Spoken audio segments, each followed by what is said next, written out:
या ठिकाणी आपण महाडीबीटी पोर्टलवरती विद्यार्थ्याचा स्कॉलरशिप फॉर्म भरणार आहोत डिप्लोमा इंजिनिअरिंगचा. आपण लॉग इन केलेलं आहे विद्यार्थ्यांचं आणि लॉग इन केल्याचं आपण प्रोफाईलमध्ये जाणार आहोत. प्रोफाईलमध्ये आपण पूर्ण माहिती वाचायची आहे.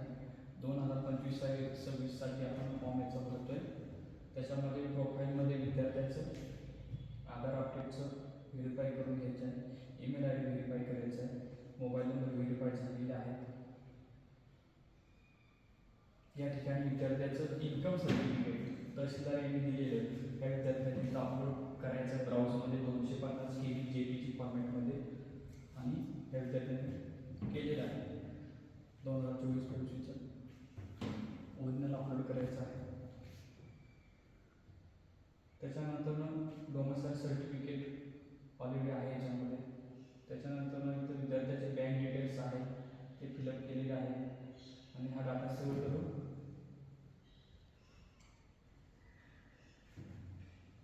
परत आपल्याला ॲड्रेस डिटेलमध्ये जायचं आहे. इथं त्याचे डिटेल्स सेव्ह करायचे आहेत. Address information update successfully save झालेलं आहे. त्याच्यानंतर ही टॅब महत्त्वाची आहे, कारण कोर्स ही महत्त्वाची टॅब आहे. त्याच्यामध्ये हा विद्यार्थी 2024ला फर्स्ट इयरला होता, म्हणून त्याचं जॉईनिंग इयर आपण टाकायचं आहे. कोर्सचा जॉईनिंग इयर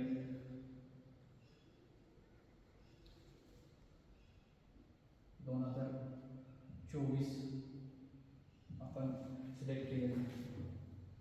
यामध्ये महाराष्ट्र स्टेट केला आपण, त्यातून डिस्ट्रिक्ट आपण सिलेक्ट करतोय, Pune district, taluka Haveli, qualification level diploma course, stream ह्या विद्यार्थ्याचं आहे इंजिनिअरिंग ही सिलेक्ट केली आपण.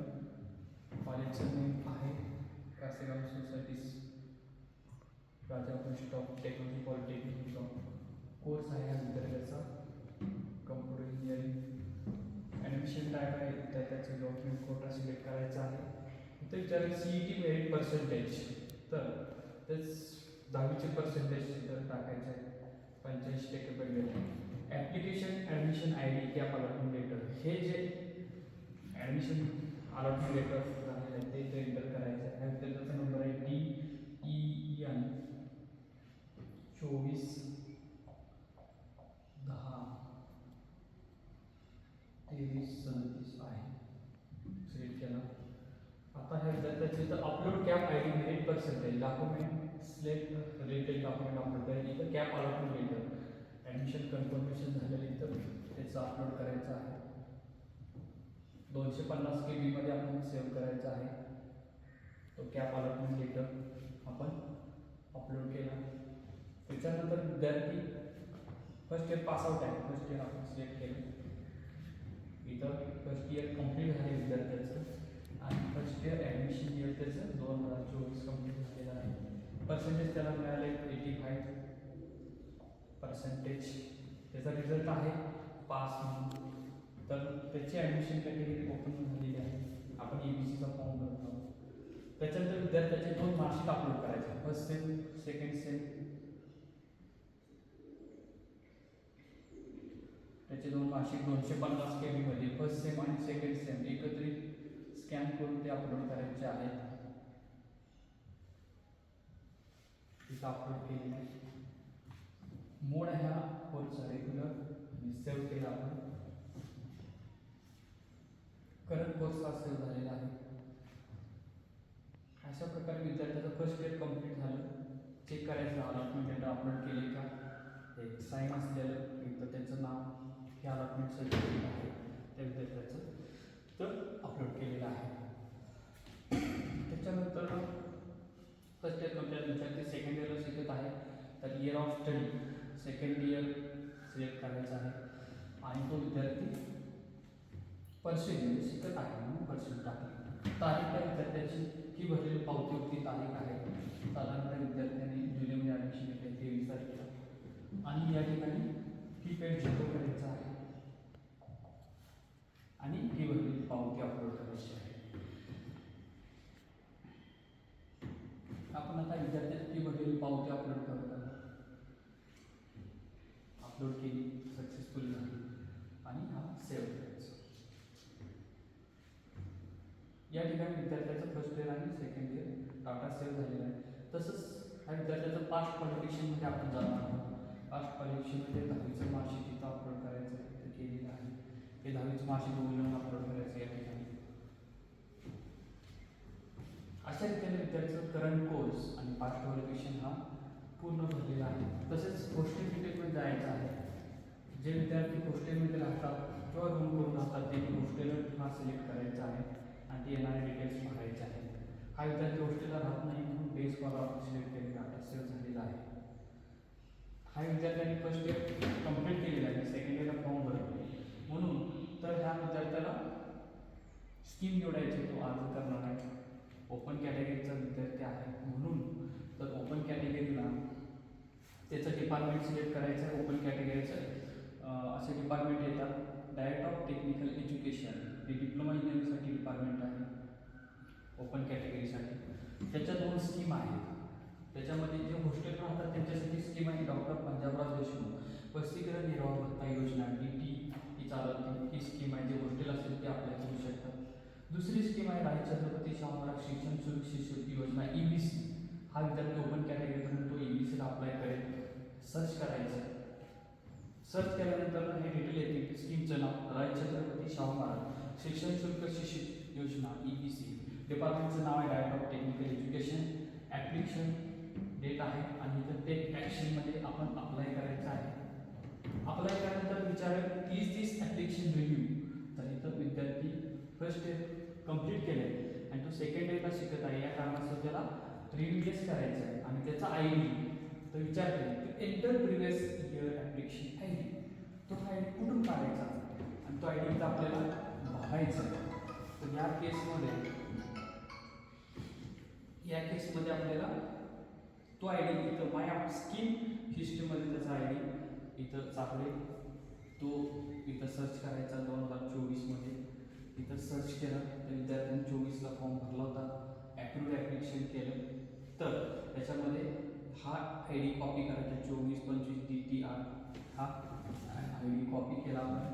कॉपी केला ID तो करून परत ऑन स्कीममध्ये जाऊन त्या डिपार्टमेंट चूज करायचं. इथं डायरेक्ट ऑफ टेक्निकल एज्युकेशन इथं EBCमध्ये जायचं, सर्च करायचं आणि तो ID इथं एंटर करायचं. इथं S म्हणालो आपण. त्याचा ID आहे 24-25 आपण कॉपी केलेला 24-25 DTR हा आपण सर्च केला. 100-221 तो आहे 9909 हा कॉपी केलेला आहे. आता विचार do you have any scholarship try करणे. इथं नो सिलेक्ट करायचा आहे. या ठिकाणी your number beneficiary in family आपल्या फॅमिलीमध्ये किती जण स्कॉलरशिप लाभ घेतात त्याचे एंटर करायचं. समजा 1 असेल 1, 2 असेल 2. Upload undertaking form that same year not more than 2 beneficiary in family. आपले प्रतिज्ञापत्र आहे डिक्लेरेशन फॉर्म इथं अपलोड करायचा आहे 250 KB मध्ये. तो आपण डेस्कटॉपला सेव्ह केलेला आहे 250 KB JPG आणि PDF फॉर्मॅटमध्ये. डिक्लेरेशन सर्टिफिकेटमध्ये वडिलांचं नाव, मुलाचं नाव, त्याची साईन, ठिकाण, दिनांक ह्या सर्व बाबी भरायच्या आहेत आणि त्याच्यामध्ये अपलोड करून लिहून सेव्ह करायचे आहेत. आपण इथं अपलोड केलं तर विद्यार्थी टेकिंग बेनिफिट TFWs च्या प्रवर्गातील विद्यार्थ्यांना ॲडमिशन मिळाले TFWsमध्ये. त्यांना स्कॉलरशिपचा लाभ भेटत नाही त्यामुळे नो करायचं. तर नो आपण सिलेक्ट केला. त्याच्यानंतर इज ॲडमिटेड अंडर EWS. ज्या विद्यार्थ्यांचं EWS प्रवर्गातून ॲडमिशन झालेलं आहे त्याच विद्यार्थ्यांनी येस करायचं. त्या विद्यार्थी EWSमध्ये झालेलं नाही म्हणून आपण नो करतोय. त्या विद्यार्थ्यांनी SCBCमध्ये झालेले आहेत त्यांनी SCBC पण करू शकतो. SCBC प्रवर्गातून झालेलं आहे त्या विद्यार्थ्यांना इथं नॉन केम सर्टिफिकेट अपलोड करायचं आहे. त्या विद्यार्थ्यांना SCBC प्रवर्गात ॲडमिशन झाले नाही म्हणून इथं नॉन केम सर्टिफिकेट अपलोड करायचं नाही. असं तरीके डाटा सेव्ह करायचं आहे आणि अशा रीतीने हा विद्यार्थ्याचा फॉर्म EBC प्रवर्गासाठी हा भरलेला आहे आणि हे भरलेली माहिती आपण चेक करायची आहे. चेक करत असताना आपल्याला या ठिकाणी ह्या विद्यार्थ्यांनी प्रतिज्ञापत्र आहे ते भरले का हे पण चेक करू शकतो. त्या विद्यार्थ्याचं नाव आहे, साईन आहे, ठिकाण आहे, स्वाक्षरी आहे, या ठिकाणी पालकाची सही आहे, हे सगळे कागदपत्र चेक करूनच इथं पुढं जायचं आहे. व्ह्यू अपलोड डॉक्युमेंट हा एक टॅब चेक करायचा आहे. विद्यार्थ्यांनी डोमेसाईल सर्टिफिकेट अपलोड केले का, यस, ओरिजिनल आहे, तहसीलदारची साईन आहे, प्रिंटिंग आहे, ओके. त्याच्यानंतर इन्कम सर्टिफिकेट आहे का, ओरिजिनल तहसीलदारचं इन्कम सर्टिफिकेट हे चेक करायचं, प्रिव्हियस इयरचं, विद्यार्थ्याची साईन आहे हे चेक केलं आपण, व्हेरीफाय केलं. तर विद्यार्थ्याचे first year complete 2 marksheet upload केले का, असे एकत्र मर्ज करून वाचता येण्यासारखे मार्कशीट अपलोड करायचे आहे. त्याच्यानंतर विद्यार्थ्याचं SSC मार्कशीट ओरिजिनल इथं अपलोड करायचं आहे, जेणेकरून ते ओरिजिनल असायला हवं, हे केलेलं आहे. त्याच्यानंतर आपल्याला कॅप अलॉटमेंट मिळेल विद्यार्थ्याचं हे जे आहे ते आहे का चेक करायचं. त्याच्यामध्ये कॉलेजची शिक्का, साईन आणि असा फोटो असलेला हे अलॉटमेंट लेटर असायला हवं. त्याच्यावरती याचं नाव लिहिलेलं आहे, receipt cum acknowledgement institute reporting admission first year हे सर्टिफिकेट अपलोड करायचं आहे. त्याच्यानंतर फी भरलेली पावती जी कॉलेजने महाविद्यालयाने दिलेली आहे विद्यार्थ्याला ते या ठिकाणी अपलोड करायचं आहे. इथं अपलोड केलेला शिक्का असलेली अशा रीतीने विद्यार्थ्याचा फॉर्म इथं आय ॲग्री करायचं ना इथं सबमिट करायचं. अशा रीतीने हे विद्यार्थ्याचं ओपन परवातील विद्यार्थ्याचा हा फॉर्म सबमिट होतो आणि प्रिंट आपल्याला त्याच्यानंतर ना करायचं आहे. आता ह्याच विद्यार्थ्याचा आपल्याला की SC कॅटेगरीसाठी जे आहे विद्यार्थी यांच्यासाठी आपण स्कीम बघणार आहोत. आता हे 100% प्रोफाईल झाल्यानंतर ना की आपण डिपार्टमेंट वाईज स्कीम बघणार आहोत. आता समजा आपल्याला हॉस्टेल आज करायचं असेल, ओपन कॅटेगरी असेल तर हॉस्टेलला डॉक्टर पंजाबराव देशमुख वसतिगृह निर्माण भत्ता योजना ह्या स्कीमला तो सर्च करेल आणि इथं तो अप्लाय करेल. त्याच्यानंतर पुढं तो परत ऑल स्कीमला जाईल. समजा एखादा विद्यार्थी OBC कॅटेगरीमध्ये आहे तर OBC, VJT हे डिपार्टमेंट चूज करायचं. OBC, SCBC, VJT, SBC welfare department हे सर्च करायचं आणि ह्या स्कीमचं नाव आहे सुरुवातीला OBCचं post matric scholarship to OBC student या ठिकाणी सर्च करायचं आणि पुढं इथं अप्लाय करायचं. अप्लाय केल्यानंतर त्या विद्यार्थ्याला सगळे रेशन कार्ड येईल, त्याच्यानंतर प्रतिज्ञापत्र, डिक्लेरेशन, कास्ट सर्टिफिकेट हे अप्लाय करून त्यात अपलोड करायचं, फॉर्म सबमिट करायचं. समजा विद्यार्थी त्याचं इन्कम जास्त असेल, 2 लाखाच्या पुढे असेल, 2 ते 8 लाखापर्यंत, तर अशा विद्यार्थ्याला त्याची स्कीम आहे OBC provide tuition fees and examination fees OBC student he scheme choose करायचं आणि सर्च करायची. ते सर्च केली आपण आणि खाली टेबल येईल इथं, तो टेबलला इथं ते अप्लाय करायचं आणि अप्लाय करून इथं प्रतिज्ञापत्र, रेशन कार्ड, नंतर कास्ट सर्टिफिकेट हे अपलोड करून फॉर्म इथं सबमिट करायचा आहे. त्याच्यानंतर विद्यार्थी हा समजा या डिपार्टमेंटमधला SBC मध्ये असेल तर post matric scholarship to SBC student search करायचं. सर्च केलं आपण, सर्च केल्यानंतर तिथं अप्लाय ॲक्शन घ्यायचा. ॲक्शन घेतल्यानंतर तिथं प्रतिज्ञापत्र अपलोड करायचं आहे, रेशन कार्डचं पहिली प्रत, पहिलं पेज, शेवटचं पेज अपलोड करायचं आहे, प्रतिज्ञापत्र अपलोड करायचं आहे आणि फॉर्म सबमिट करायचा आहे. आता SBC मध्ये कृषी विद्यार्थी इन्कम जास्त असेल, ज्या विद्यार्थ्याचं 2 लाखाची 2 ते 8 लाखापर्यंत असेल अशा विद्यार्थ्यांसाठी येतं tuition fee and examination fee SBC student आहे. इथं सर्च करायचं आहे. सर्च केल्यानंतर इथं स्कीमला अप्लाय करायचं आहे. अप्लाय केल्यानंतर तिथं पहिला विचारेल सगळे ऑप्शन नोंदून सिलेक्ट करायचे. त्याच्यामध्ये प्रतिज्ञापत्र अपलोड करायचं आहे, रेशन कार्डचं front page, last page upload करायचं आहे, कास्ट सर्टिफिकेट अपलोड करायचं आहे आणि इथं सबमिट करायचं आहे. हे झालं SBC प्रवर्गातील विद्यार्थ्यांसाठी. आता VJT प्रवर्गासाठी समजा MT कॅटेगरी विद्यार्थी आहे तर post matric scholarship to VJT student. आता ह्या विद्यार्थ्याचं इन्कम 1 लाख ते 1.5 लाखापर्यंत हे स्कीमसाठी हे अर्ज करू शकतात. Post matric scholarship to VJT student इथं सर्च करायचं, स्कीमला सर्च केलं. सर्च केल्यानंतर ॲक्शन अप्लाय करायची. अप्लाय झाल्यानंतर पेज आहे, त्याच्यावरती LC अपलोड करायचा, शाळा सोडायचा दाखला, नंतर रेशन कार्डचं front page, last page upload करायचं, कास्ट सर्टिफिकेट अपलोड करायचं, प्रतिज्ञापत्र अपलोड करायचं आणि फॉर्म सबमिट करायचं. त्याच्यानंतर MTची दुसरी स्कीम आहे MT प्रवर्गातील 1,00,000 ते 8,00,000 इन्कम आहे अशा विद्यार्थ्यांसाठी स्कीम आहे tuition fees and examination fees to visit the student. आता ह्या स्कीमला आपण अप्लाय करणार आहोत. इथं अप्लाय आपण ॲक्शन सर्च केली आणि सर्च केल्यानंतर इथं आपण अप्लाय म्हणून ॲक्शन देणार आहोत. आता ॲक्शन दिल्यानंतर तिथं आपल्याला डॉक्युमेंट अपलोड करायचे आहे. तिथं त्याच्यामध्ये LC अपलोड करायचं आहे, प्रतिज्ञापत्र अपलोड करायचं आहे, रेशन कार्डचं फ्रंट पेज शेवटचं पेज अपलोड करायचं आहे, फॉर्म सबमिट करायचं आहे. अशा रीतीने OBC, SBC, VJP, SBC department ह्या 4 प्रकारच्या विद्यार्थ्यांच्या त्या 3 स्कीम आहेत. स्कॉलरशिप स्कीम, फ्रीशिप स्कीम आपण इथं अप्लाय केलेले आहे. त्याच्यानंतरचं जे डिपार्टमेंट आहे social justice department. Department choose करणार SC कॅटेगरी प्रयोगासाठी हे डिपार्टमेंट आहे.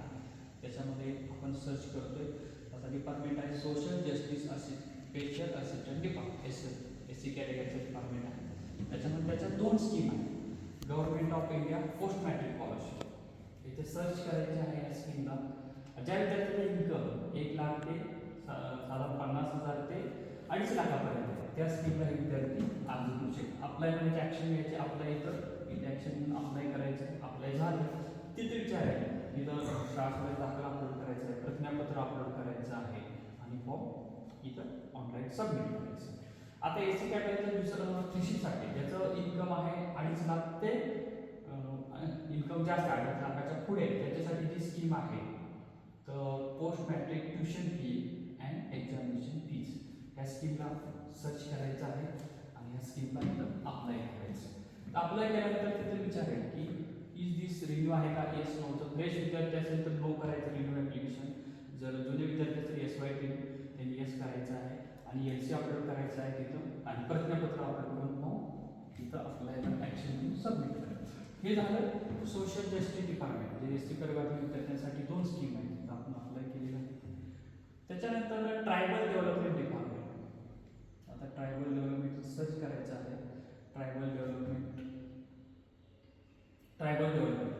ST प्रवर्गातील विद्यार्थ्यांसाठी ST कॅटेगरीचे विद्यार्थ्यांच्यासाठी हे डिपार्टमेंट आहे. त्यांना 2 स्कीम आहे. Post matric scholarship scheme government of India इथं सर्च केलं. ज्या विद्यार्थ्यांचे इन्कम 50,000 ते 2.5 लाखापर्यंत त्या स्कीमला ते अप्लाय करू शकतात स्कॉलरशिपसाठी. इथे ॲक्शन आपण अप्लाय केली. अप्लाय केल्यानंतर ना तिथं शाळेसाठी दाखला अपलोड करायचा आहे, प्रतिज्ञापत्र अपलोड करायचं आहे आणि कास्ट सर्टिफिकेट, कास्ट व्हॅल्यू असेल कास्ट व्हॅलिडिटी आणि कास्ट सर्टिफिकेट फॉर्म सबमिट करायचा. आता ह्या डिपार्टमेंटची दुसरी स्कीम आहे की tuition fees and examination fees tribal student freeship he scheme आहे. इथं सर्च करायचं आहे. आपण सर्च केलं तर सर्च केल्यानंतर ह्याचं ॲक्शन आपण अप्लाय म्हणून ॲक्शन घ्यायची आपल्याला. अप्लाय केल्यानंतर तिथे विचारायला इजीच आपले रिन्यू. जर फ्रेश विद्यार्थी असेल तर नो करायचं. तिथून जर रिन्यू विद्यार्थी असेल प्रिव्हियस त्यांनी येस करायचं आणि LC अपलोड करायचा. नंतर प्रतिज्ञापत्र अपलोड करून फॉर्म सबमिट करू शकतो. त्याच्यानंतर जे डिपार्टमेंट मायनॉरिटी डेव्हलपमेंट डिपार्टमेंट. आता मायनॉरिटी डेव्हलपमेंट डिपार्टमेंट सर्च करायचं आपल्याला. मायनॉरिटी डेव्हलपमेंट डिपार्टमेंट सर्च केलं. जे ख्रिश्चन, ज्यू, मुस्लिम, नंतर बौद्ध, जैन या कॅटेगरी विद्यार्थी असतील त्यांच्यासाठी जी स्कीम आहे. आता आपल्या डिप्लोमा पॉलिटेक्निक इंजिनिअरिंगसाठी जी स्कीम आहे scholarship for student of minority community pursuing higher and professional course या स्कीमला अप्लाय करायचं आहे.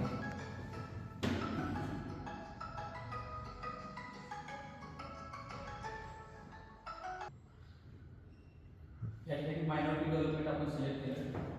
ही स्कीम आपण डिप्लोमाला करतोय. Scholarship for student minority community pursuing higher and professional course DD ते सर्च केलं. आपण सर्च केलं इथं आलेलं आहे. तर अप्लाय केलं. अप्लाय केल्यानंतर एक जो प्रतिज्ञापत्र आहे इंग्लिशमध्ये तर त्याच्यामध्ये अपलोड करायचं आहे आणि फॉर्म सबमिट करायचा आहे. या ठिकाणी अशा सर्व स्कीम आहेत. आता स्कीमला आपण सगळ्या इथं अप्लाय केलं. आता ऑल स्कीममध्ये आपण साधारण इथं आपण सर्च केलं ओपन कॅटेगरीचे विद्यार्थी आहेत त्यासाठी आपण direct of technical education search करणार आहे आणि इथं स्कीमला आपण त्या विद्यार्थ्यांनी सर्च करणार आहे. आता इथं स्कीमला EBC मध्ये विद्यार्थी आहेत तर EBC साठी आपण इथं अप्लाय करणार आहोत. आता विद्यार्थी समजा फ्रेश असेल फ्रेशचा विद्यार्थी आहे हा पोर्टल नवीनच अप्लाय करतो तर हे रिन्यू ॲप्लिकेशन इथं नो करायचं आहे. नंतर do you have scholarship type इथं नो करायचं आहे. इथं युअर बेनिफिशियल फॅमिली इथं एक सिलेक्ट करायचं आहे. या ठिकाणी undertaking form sell not more to beneficial या ठिकाणी प्रतिज्ञापत्र विद्यार्थ्याचं अपलोड करायचं आहे. पालकाचं जे आहे इथं आपण घेतलं प्रतिज्ञापत्र 250 KB JPG आणि PDF मोडमध्ये आपल्याला इथं अपलोड करायचं डिक्लेरेशन प्रतिज्ञापत्र इथेच केलं सिलेक्ट आणि इथं अपलोड केलं. या ठिकाणी TFWC नो सिलेक्ट करायचं आहे, सिलेक्ट केला आणि EWC जर असेल प्रवर्गात तर यस करायचं, नसेल तर नो करायचं. SCBC प्रवर्गाचे विद्यार्थ्यांनी इथं अपलोड मार्केवर सर्टिफिकेट त्यांनीच आपण SCBC मध्ये कोट्यातून झाले त्यांनीच अपलोड करायचं. ओपन कॅटेगरी विद्यार्थ्यांनी अपलोड नाही करायचं आणि सेव्ह करायचं. सेव्ह झाल्यानंतर हा फॉर्म जनरेट होईल. डिटेल पूर्ण वाचायचे आहे सर्व. या ठिकाणी आपण हे डिटेल वाचले, डॉक्युमेंट चेक केले आपण त्याच्या पूर्वी व्हिडिओमध्ये चेक केलेले आहे आपण. या ठिकाणी LC असेल कास्टमध्ये LC येईल आणि इथं प्रतिज्ञापत्र येईल. हे प्रतिज्ञापत्र पूर्ण कॉलेजचं नाव सर्व डिटेल इथून चेक करायचं, साईन पालकांची सही सर्च करायचं आहे आणि डॉक्युमेंट अपलोड केले तर चेक करायचं आहे 1 बाय 1. चेक करून इथं सेव्ह करायचं, फॉर्म सबमिट करायचं. अशा रीतीने हा विद्यार्थ्याचा फॉर्म ऑनलाईन होऊन सबमिट झालेला आहे. आणि हा फॉर्म सबमिट झाल्यानंतर फॉर्मची प्रिंट कशी काढायची तर या ठिकाणी रो आहे आधार पॅन लिंक इथं चेक करायची लिंक आहे का, प्रोफाईल चेक केली, स्कीम चेक केल्या, माय अपडेट स्कीम चेक केल्या. आता माय अपडेट स्कीममध्ये जायचं आहे आणि इथं ऑप्शन येते under scrutiny application, active application, reject application, invisibles आणि व्ह्यू फॉर्म इथं जायचं आपल्याला. आणि व्ह्यू फॉर्ममध्ये सिलेक्ट केला आपण, व्ह्यू फॉर्मला सिलेक्ट करायचं आहे आणि हा फॉर्म त्याचा जनरेट होईल PDF मोडमध्ये. हा आपण इथं लास्टला जायचं आहे. या ठिकाणी आपण गेलो स्क्रोल केलेला आहे आणि इथं प्रिंट ऑप्शन येतं, प्रिंट ऑप्शन येईल आणि फॉर्मची अशी PDF जनरेट होईल आणि फॉर्म असा PDF मधून प्रिंट काढायचा आहे. अशा रीतीने डिप्लोमा इंजिनिअरिंग पॉलिटेक्निक इंजिनिअरिंग विद्यार्थ्यांचे स्कॉलरशिप ऑफ MyTPT पोर्टलवरती आपण भरू शकतो आणि सर्व डिपार्टमेंटचे फॉर्म आपण या एका फॉर्ममध्ये कव्हर केलेले आहेत. त्याच्यामध्ये सोशल जस्टिस डिपार्टमेंट आहे, SC प्रवर्गातील विद्यार्थ्यांसाठी त्यांचं डिपार्टमेंट आहे, सोशल जस्टिस डिपार्टमेंट त्यांच्या 2 स्कीम आहेत. त्यानंतर ST कॅटेगरीसाठी मायनॉरिटी डेव्हलपमेंट डिपार्टमेंट आहे. त्याच्यानंतर OBC SPC VGT डिपार्टमेंटच्या 6 स्कीम आहेत. त्याच्यात मायनॉरिटी डेव्हलपमेंटच्या स्कीम आहेत. पोस्टेलची पंजाबराव देशमुख वसतिगृह लागतात, ह्या स्कीम आपण सर्व स्कीम कव्हर केलेल्या आहेत. अशा रीतीने ह्या विद्यार्थ्याचे पॉलिटेक्निक इंजिनिअरिंग फर्स्ट इयर